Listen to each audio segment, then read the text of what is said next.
Hello everyone, welcome back. Today I wanted to do a quick video looking at the state of Sandrone because with Snizna's release we of course got Odette's release, and Odette is actually a huge buff for Sandy teams. Surprise, surprise, right? Because of Odette's release and the various other things that have come in Sniznaya, the Sandrone team, or rather the StellarConduct Sandrone team, is actually now the first team that I can make that can actually reach 300k DPS. So naturally, we should talk about it. When Sandy first released, a bunch of characters received buffs as a way to support her StellarConduct team. I'd say most notably were Qiqi, whose skill gives a team-wide stellar percent buff, and Miko, whose C1 gives a stellar percent buff, and C2 gives EM, at least to Sandy and Miko. Also, Miko does a lot of damage, so she's really good in these teams. The missing piece at the end of the day seemed to have been either another buffer or another off-field DPS. And I think when you have someone like Qiqi, for example, giving a team-wide stellar percent buff, it would be nice to get another off-fielder who can take advantage of that buff. Enter Odette. Now, Odette is, of course, another off-fielder who does direct stellar damage, but on top of that, she's also someone who gives everyone a stellar percent buff when she is off-field. So Hoyo kind of just went ahead and gave Sandy players both of the things that would be highly beneficial to her DPS output. There's a couple of other buffs that Sandrone got with the start of Sniznaya that I want to talk about, so before we continue, don't forget to like the video and subscribe to the channel because, as always, your support can help combat the YouTube algorithm. Odette alone is already a pretty big deal, but if she wasn't enough, we also got the new StellarSupport set, which gives the team plus 50 stellar percent damage, and this is a buff that can be triggered off-field.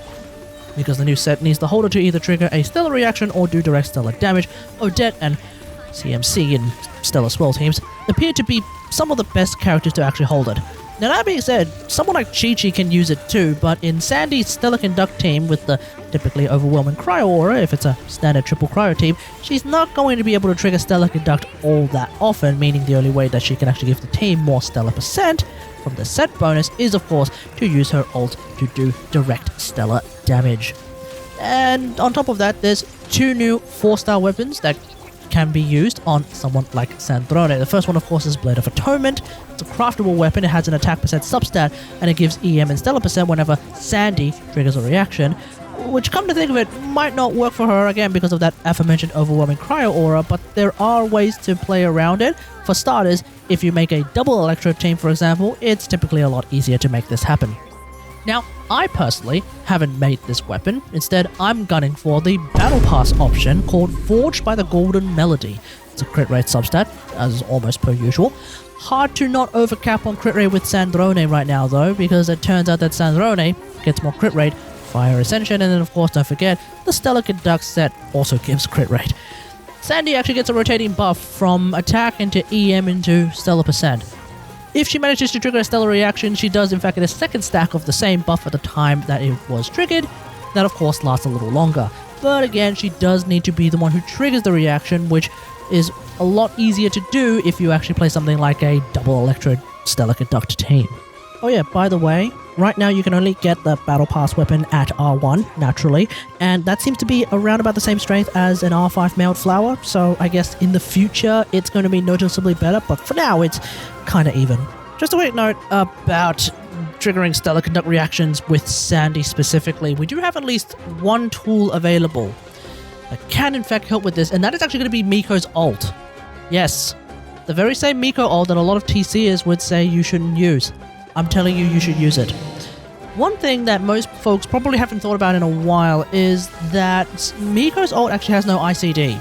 Typically, this is a bigger deal in aggravated spread teams, but here we're looking at an ult that has one hit followed by 3 extra hits in a somewhat rapid succession, so if you are able to use her ult immediately before Sandy's DPS, well, you are all but guaranteed to actually trigger a StellarConduct reaction with Sandrone, and thus get the full value out of that Battle Pass weapon.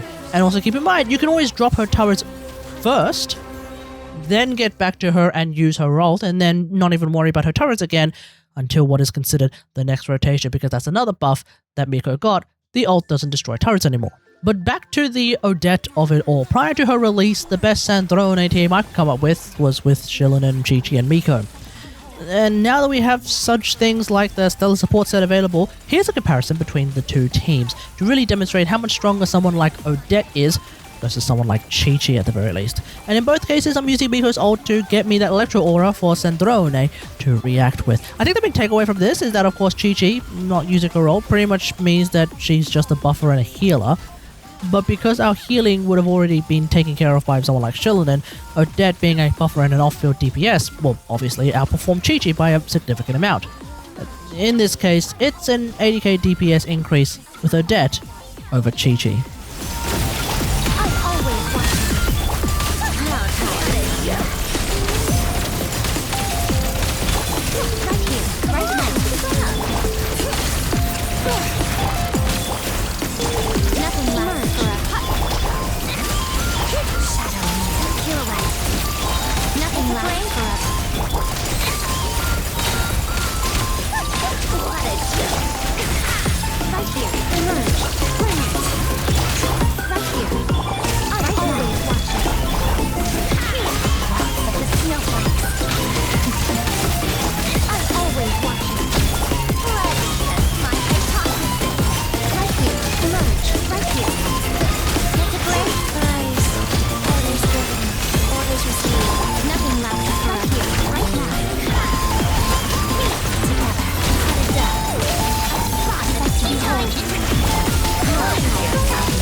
Just a reminder that this is C2 R1 Xilonen on Scroll for those who aren't familiar with this channel. So I'm kind of trying to get an Electro Aura so that Xilonen can provide an Electro Scroll buff on top of the other things that she can provide.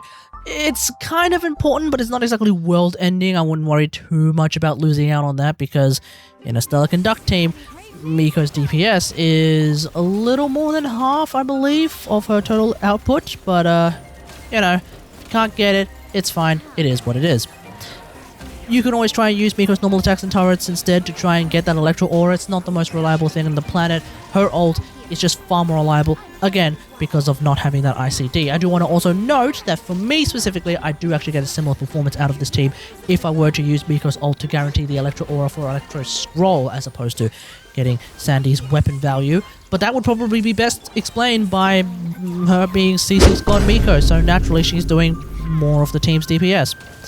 I imagine, I have no idea if this is true, but I imagine lesser invested Miko enjoyers, y'all might want to stick to using the Miko ult trick to, of course, get that full value out of Sandy's Battle Pass Claymore, obviously, if you are actually using that weapon in the first place.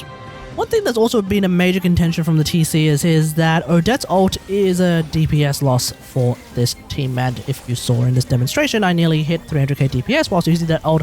But the big question is, what would happen if I didn't use her ult? And, well, here's a comparison that for some reason seems to go against the general consensus.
The thing is, I did end up with a run without Odette's ult on a more scuffed build of the StellarSupport set.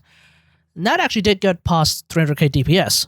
So to me, skipping her ult is not as hard and fast of a rule as one might have thought. The sheets and the calcs, they tend to say one thing and they all apparently lean towards not using Odette's ult, but my gameplay is kind of all over the place, so I am going to say that at the end of the day, it just really depends on whether or not you enjoy Odette's ult. It's pretty, it's nice, and hell, it actually gives Odette a pretty significant personal DPS boost anyway, so screw it, whatever, who cares?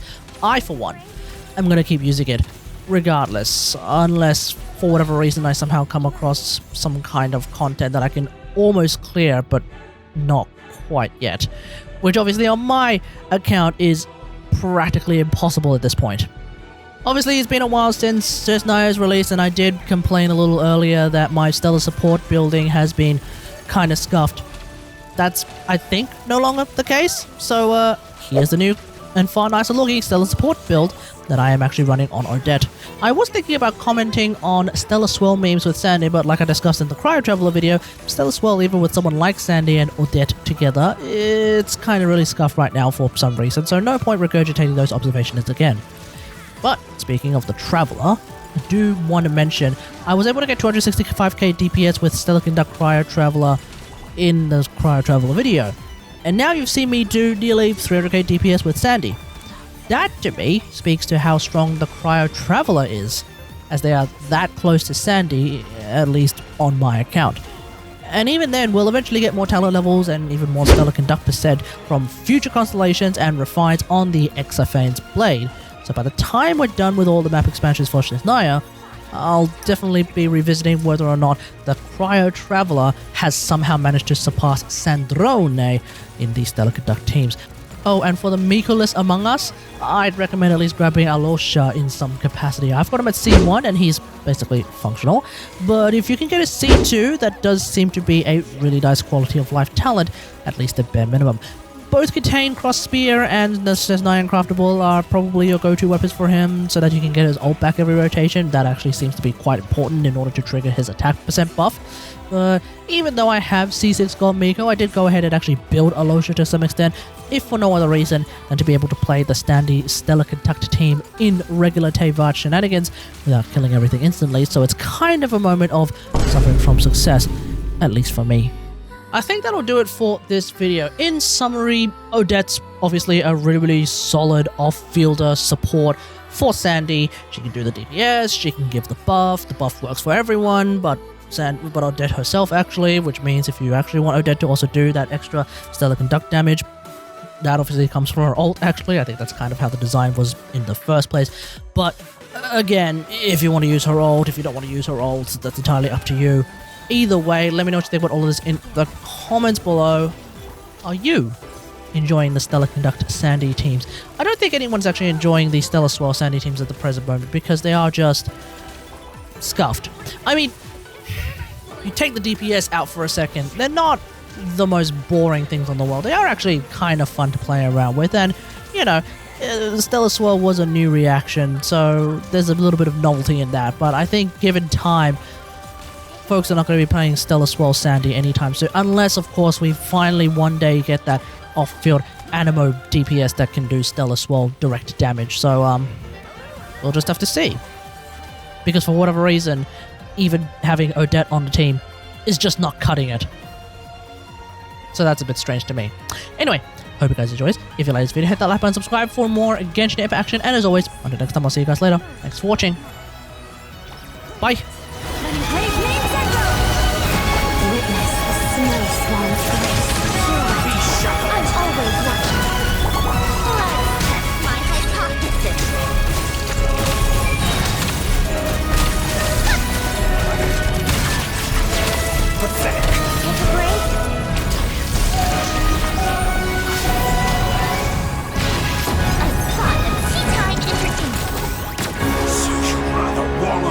in this rotten, decaying world!